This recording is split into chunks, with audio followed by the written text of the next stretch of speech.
chegou a hora da gente falar de avaliação, mas na educação infantil. Bom, a gente avalia na educação infantil, Márcia? Claro que a gente avalia.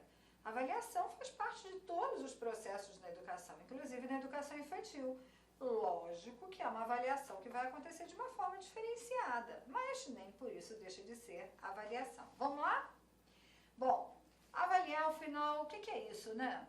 Eu trouxe aqui um pedacinho de um poema do Manuel de Barros, para a gente ter bem uma noção e começar de uma forma assim, bem poética essa aula. Ele diz assim, ó: o rio que fazia uma volta atrás de nossa casa era a imagem de um vidro mole que fazia uma volta atrás da casa. Passou um homem depois e disse: essa volta que o rio faz por trás de sua casa se chama enseada. Não era mais a imagem de uma cobra de vidro que fazia a volta atrás da casa. Era uma enseada. Acho que o nome empobreceu a imagem. Manuel de Barros. Pois é. Isso é para a gente pensar que a avaliação na educação infantil depende muito, muito, muito do olhar do avaliador. Especialmente considerando que o nosso foco de avaliação é sempre o desenvolvimento das crianças. E que a gente não tem conteúdo, felizmente, não tem prova, felizmente, não tem ideia de aprovação e reprovação, felizmente, e que não trabalhamos com a lógica da sentença, da classificação, da exclusão, de nada disso. Então, o nosso olhar para o desenvolvimento infantil precisa ser um olhar mais apurado, por isso que depende tanto da gente. Vamos lá. Quando a gente fala em avaliação, a gente tem que pensar em duas coisas. Não se fala só em avaliação da criança, mas se fala também em avaliar o trabalho pedagógico. Então, são duas vertentes. Eu olho o desenvolvimento, mas olho o meu trabalho. Sabe por quê? Porque é do meu trabalho ou do trabalho do professor que vou criar as possibilidades para que essa criança se desenvolva. Então, eu tenho que pensar se esse trabalho pedagógico abarcou os interesses e os anseios das crianças. Será que isso aconteceu? Se respeitou os direitos de aprendizagem e desenvolvimento das crianças, se criou situações de aprendizagem, se ampliou o repertório cultural das crianças e o que pode ser mudado, pode ser ampliado. Então, esse processo de avaliar a prática pedagógica para chegar na avaliação das crianças é um processo essencial e a gente não pode perder de vista quando a gente discute a avaliação na educação infantil.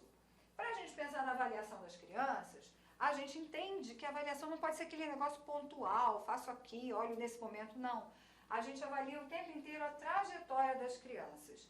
E essa trajetória, então, ela tem que ser acompanhada de uma forma que seja planejada, sistemática, que seja intencional, assim como devem ser pautadas as nossas ações pedagógicas. Então, o olhar atento e cuidadoso do educador não é para rotular a criança, não é para segregar a criança, nem para pensar em resultados pré-determinados, mas é para desvelar, sobretudo, a intenção de enriquecer todo o ambiente que se transveste em palco para o desenvolvimento e aprendizagem das crianças pequenas.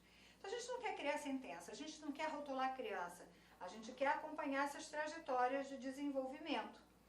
É complexo? É, porque a gente não está habituado a fazer isso, né? Mas é assim que a gente tem que pensar a avaliação na educação infantil. Se você pegar os documentos, se você pegar a Base Nacional Comum Curricular, se você pegar as Diretrizes Curriculares Nacionais de Educação Infantil e se você pegar a LDB, você vai ver que toda a ideia de avaliação na educação infantil se funda em dois aspectos principais: observação e registro. Anotou?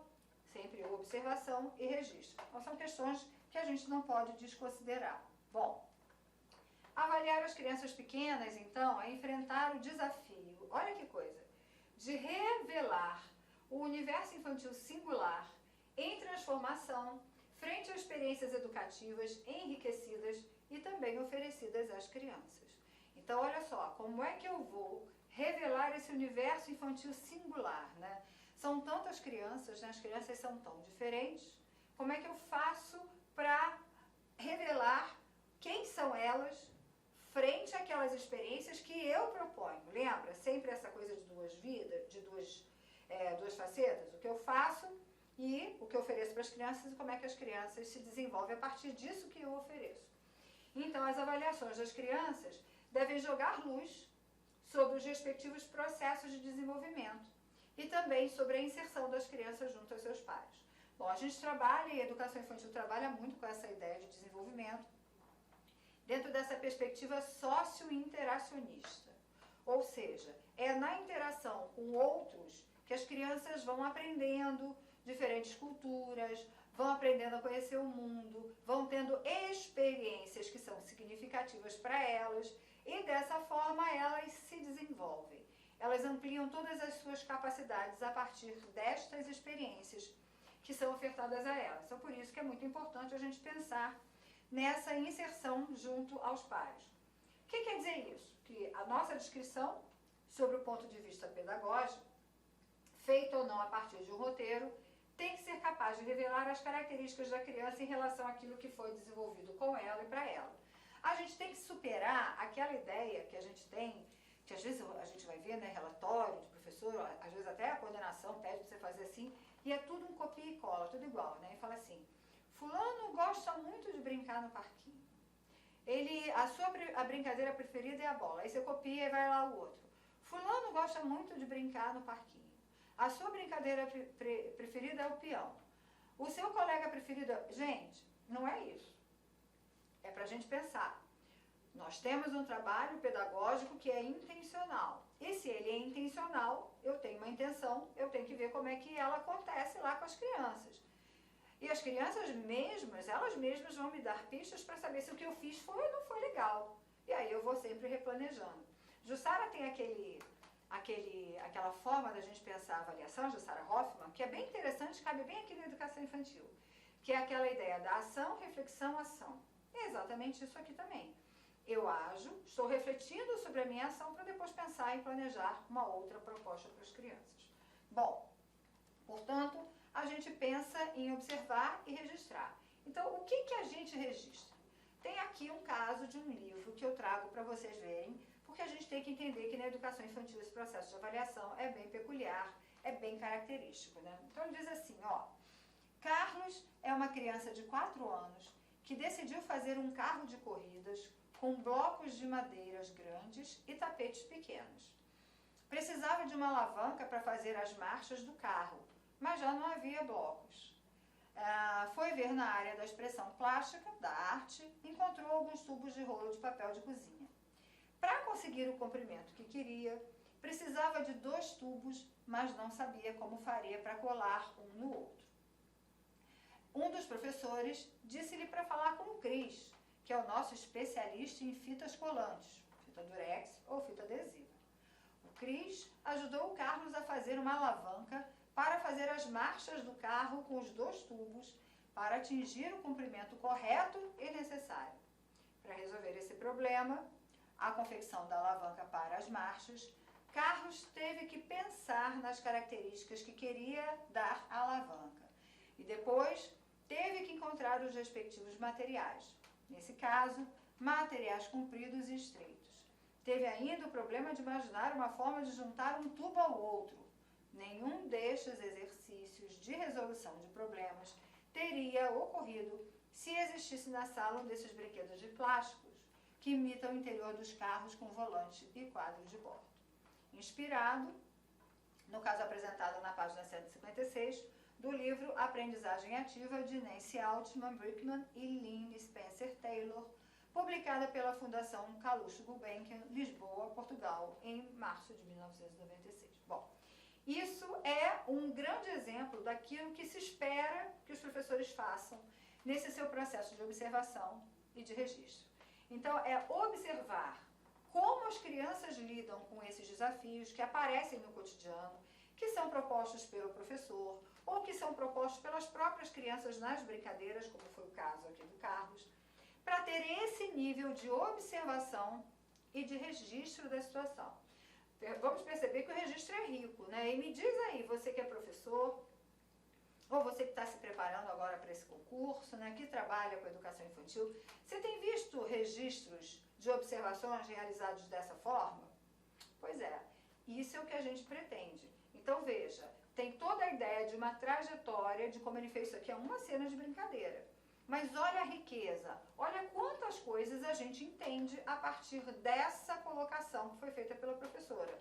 Como a gente entende o processo criativo, como a gente entende o processo cognitivo, como a gente entende a questão da lógica, como a gente percebe o trabalho de cooperação, porque ele vai lá e tenta ver o colega, o quanto a gente nesse relato consegue ver que até a outra criança tinha lá alguma habilidade maior para lidar com as fitas colantes. Isso é um exemplo de um registro muito bem feito a partir da observação da professora. Aí você vai pensar assim, mas como é que eu faço isso? Eu tenho 30 crianças, como é que eu vou fazer isso? Gente, você não vai fazer 30 registros desse todos os dias. Você vai registrar aquele momento que você percebeu que tem alguma coisa inusitada acontecendo e você vai registrar para não perder. Porque se a gente não registra, a gente esquece, não é verdade? Então os registros são importantes por isso. Observação e registro, a gente pensa no registro da trajetória, olha só, o Carlos e o plano dele, a execução do plano de montar um carro com marchas, as hipóteses para o tipo do raciocínio que a criança encaminhou para resolver os impasses de construção, os passos, os materiais, a parceria com outros e o produto final dessa atividade. Olha quanta riqueza. E a gente poderia até continuar olhando aqui outras coisas, né? Outros detalhes que esse relato aqui traz para a gente. Mas é importante a gente entender, e presta atenção para você responder a questão do concurso acertadamente, que é por meio desses registros que a gente verifica como as crianças aprendem. Porque as crianças aprendem de forma diferente. Como elas aprendem e como elas usam o seu conhecimento, assim com as possíveis relações que elas vão criando nas situações de vida. E aí muita gente pergunta assim, tá bom, então eu vou ter que observar, vou ter que registrar, mas e aí? Como é que eu faço isso? De quanto em quanto tempo eu tenho que observar, e tenho que avaliar, e tenho que registrar?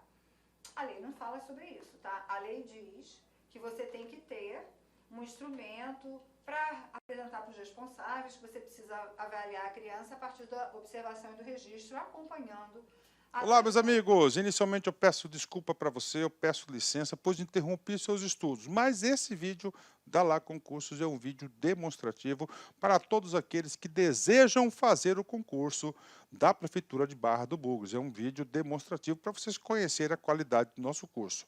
Gente, olha só, quer continuar assistindo essa videoaula? Você quer fazer o nosso curso completo? Cara, aqui é o melhor custo-benefício do mercado. Pode ter certeza disso, o melhor custo-benefício do mercado, tá certo? A partir de 10 parcelinhas aí de R$30, você vai estar estudando com a gente um curso focado na banca Selecom, onde nós temos grande experiência de condução dessa banca. Então vem estudar conosco, quer fazer a matrícula, tem um link aqui embaixo, pode clicar e vir estudar aqui na Lá Concursos. Forte abraço, tchau, tchau!